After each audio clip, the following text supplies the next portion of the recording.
अस्सलाम वालेकुम, क्या हाल चाल है आप सबका। उम्मीद है कि आप सब बिल्कुल खैरियत से होंगे। मैं भी अल्हम्दुलिल्लाह बिल्कुल ठीक हूँ। आज मैं आपके साथ शेयर करूँगी बहुत ही मज़ेदार सा मुतंजन बनाने की रेसिपी। तो चलिए बनाना स्टार्ट करते हैं। मैं ये मुतंजन सेला चावलों के साथ बना रही हूँ। मुझे सेला चावलों के साथ अच्छा लगता है, ज़र्दा हो या फिर मुतंजन हो, मैं सेला चावलों के साथ बनाती हूँ। आप चाहें तो डबल स्टीम जो बासमती राइस होते हैं उनके साथ भी आप इसको बना सकते हैं। तो यहाँ पर मैंने 2 गिलास सेला चावल लिए थे और इनको मैंने 3 से 4 घंटे पहले भिगो के रख दिया था। इनको सोख होने में थोड़ा सा ज़्यादा टाइम लगता है।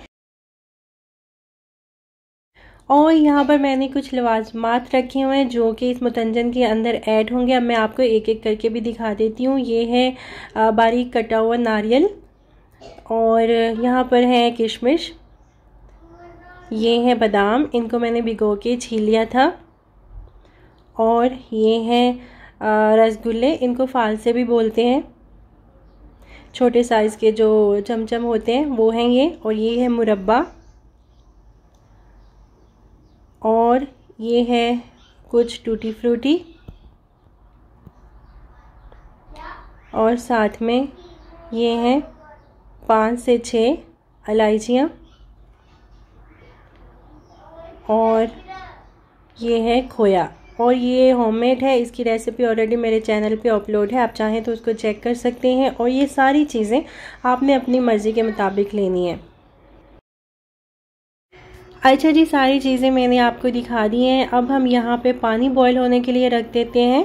एक खुले पतीले में मैंने पानी को बॉईल होने के लिए रख दिया, और इसके अंदर हम ऐड करेंगे 1 दालचीनी का टुकड़ा, ये बड़े साइज़ का दालचीनी का टुकड़ा इसके अंदर मैंने ऐड कर दिया। 1 बादियान का फूल जाएगा, मेरे पास ये टूटा हुआ है बादियान का जो फूल है, तो ये उसके जो पत्तियाँ हैं वो मैं ऐड कर रही हूँ। आप पूरा 1 फूल ऐड कर दीजिएगा। और उसके अलावा 4 से 5 लौंग और 3 से 4 सब्ज़ इलायचियाँ, ये सारी चीज़ें हम इसके अंदर ऐड कर देंगे। और अब इसमें डालेंगे 2 तेज़पात, साथ ही ऐड कर देंगे 2 टेबलस्पून के जितना ऑयल, और फिर इसको मिक्स कर देंगे और पानी में उबाल आने का वेट करेंगे। चलिए जी, यहाँ पे पानी उबलने लग गया था, तो फिर हमने इसके अंदर चावल ऐड कर दिया। चावल ऐड करने के बाद थोड़ा सा इनको हिला देंगे, और फिर हम इनको पूरा 100% कुक कर लेंगे। अगर आप बासमती डबल स्टीम वाले राइस यूज़ कर रहे हैं तो उनको आप चाहें तो 95% तक कुक कर लें। मैं सेला चावल यूज़ कर रही हूँ, मैंने इनको पूरा कंप्लीट कुक कर लिया है, और फिर मैंने इनका पानी जो है वो निकाल दिया। अब सेम पॉट को वापस हम चूल्हे पे चढ़ाएंगे, और इसके अंदर 2 टेबलस्पून के जितना ऑयल ऐड करेंगे, और 2 टेबलस्पून फुल भर के देसी घी ऐड कर देंगे। 6 से 7 सब्ज़ इलायचियाँ ऐड कर देंगे, इनको थोड़ा सा कुक करेंगे, और फिर इसके अंदर हम ऐड कर देंगे 1 गिलास दूध, और इसको थोड़ा सा हम कुक करेंगे। फ्लेम को मैंने मीडियम पे रखा हुआ है यहाँ पे। और अब हम इसके अंदर शुगर ऐड करेंगे। मैंने 2 गिलास चावल लिए थे, तो 2 गिलास वही सेम ग्लास से मैं नाप के शुगर ऐड कर रही हूँ। तो 2 गिलास मैंने शुगर के ऐड कर दिए। अब हम शुगर को अच्छी तरह से डिज़ोल्व होने तक कुक कर लेंगे, यहाँ तक कि इसका एक शीरा सा तैयार हो जाए दूध और चीनी का। 1 टेबलस्पून मैंने इसके अंदर केवड़ा वाटर ऐड कर दिया है। और अब हम इसके अंदर डाल देंगे बादाम, किशमिश, और साथ ही नारियल भी ऐड कर देंगे। अच्छी तरह से मिक्स कर लेंगे तमाम चीज़ों को।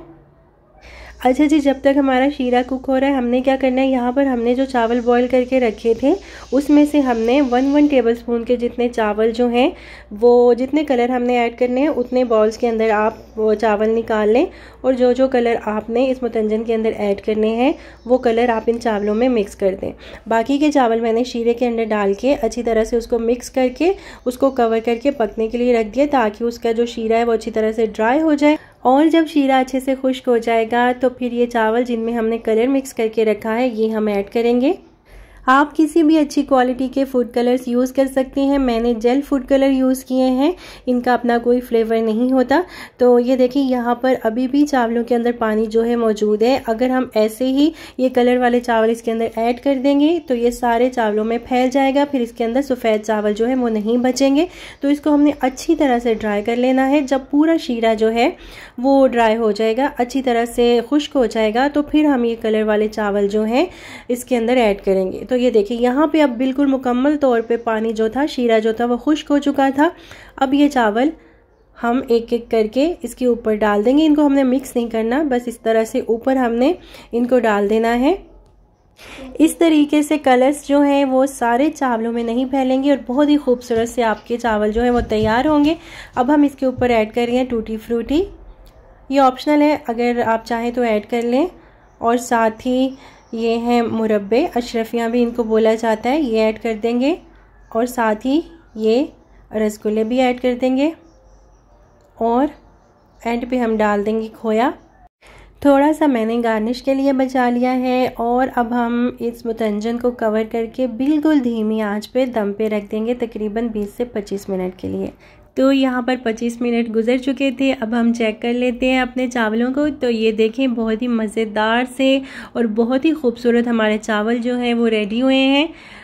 ये कलर जो है ये आप देख सकती हैं, ये सारे चावलों के अंदर नहीं फैले। मुतंजन की खूबसूरती ही यही है कि आपको सफ़ेद चावलों के अंदर कलरफुल चावलों के दाने नज़र आएँ, तो वही मुतंजन जो है देखने में खूबसूरत लगता है। अगर सारे रंग आपस में मिक्स हो जाएंगे और सफ़ेद चावल बिल्कुल भी नज़र नहीं आएंगे, सारे कलर चावलों में फैल जाएंगे, तो वो मुतंजन जो है ना तो खाने में इतना मज़े का लगता है और ना ही वो देखने में खूबसूरत लगता है।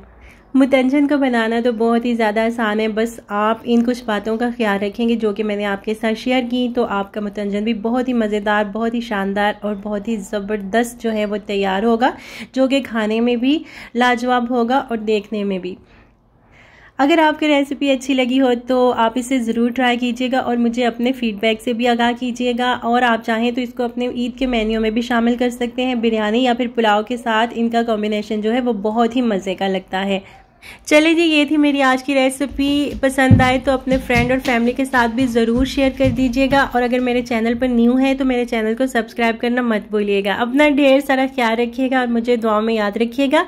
इंशाल्लाह मिलते हैं फिर किसी और रेसिपी के साथ। तब तक के लिए अल्लाह हाफिज़।